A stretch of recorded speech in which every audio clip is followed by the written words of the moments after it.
आज अपने ही बाग में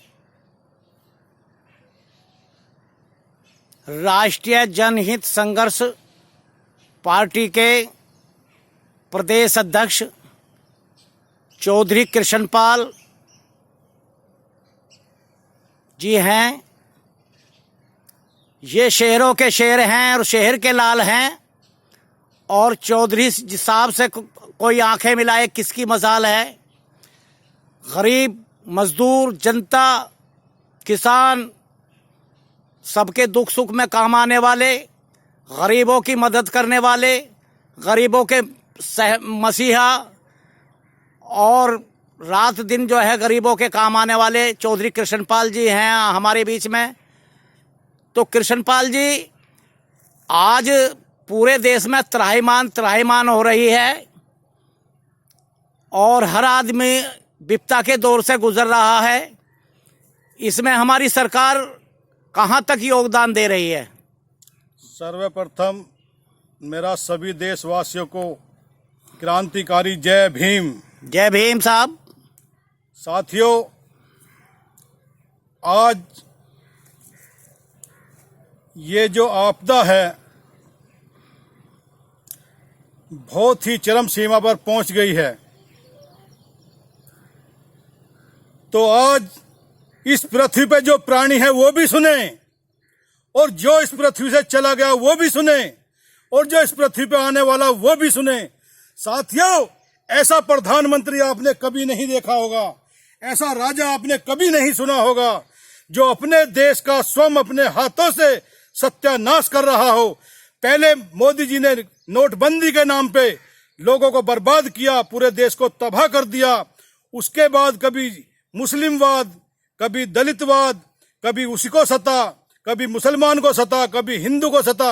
अपने हाथों से इस देश का नाश करने वाले हमारे पीएम साहब नरेंद्र मोदी जी हैं, अमित शाह जी हैं, योगी जी हैं। हमारे देश की जनता के लिए इन लोगों ने सिवा दुख के कुछ नहीं दिया आज तक। यदि दिया है तो दुख, और दुख ही दुख। आज से 45 दिन पहले जो लॉकडाउन किया था इस बीमारी को देख करके, इन्हें जब भी अकल आ जानी चाहिए थी कि जो लोग अपने घर जाने चाहिए वो लोग इन्होंने वहीं के वहीं मूंद दिए, और जनता की आवाज उठती रही कि अपने घर पहुंचाइए इन्हें, अपने कम से कम बच्चों में तो रहें। लेकिन यदि ये अपने घर पहुंच जाते तो अपने बच्चों में जैसे भी थे भूखे सूखे रहते, सुखी रहते। लेकिन इन्होंने नहीं किया ऐसा। पूरे देश को जब बर्बाद कर दिया, लोगों के पास खाने को पैसे नहीं बचे, किराए को पैसे नहीं बचे, उसके बावजूद इन्हें जाने की व्यवस्था की, और फिर भी लोगों से झूठ बोला कि आपका किराया नहीं लगेगा, क्योंकि जो रईस लोग विदेशों से आ रहे थे उसके पैसे की व्यवस्था सरकार ने स्वयं उठाई है।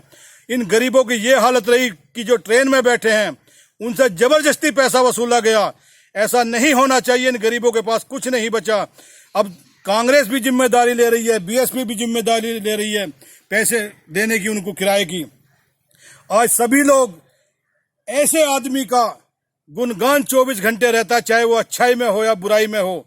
लेकिन हमारे देश की परंपरा ऐसी बन गई है आज कि उठते भी मोदी, सोते भी मोदी, खाते भी मोदी, रोते भी मोदी। अरे क्या आफत हो गई। जब इस देश का इतिहास लिखा जाएगा, इतिहास उठा के देखा जाएगा, तो आप देखना सफेद पन्नों पर काली शाही से क्या लिखा हुआ होगा कि एक ऐसा भी राजा हुआ है, और वो बीजेपी का ताना सहा हुआ है, जिसने कि इस देश को अपने हाथों से ही स्वयं बर्बाद कर दिया। और पहले नोटबंदी पे, और अब फिर जीएसटी पे, और अब इस बीमारी पे आज जनता के पास कोई काम नहीं बचा है। तो साथियों, ऐसे प्रधानमंत्री से भी सावधान रहना है, उनके लोगों से भी सावधान रहना है। और आने वाले समय में ये बीजेपी कहीं दूर से दूर तक नहीं आनी चाहिए।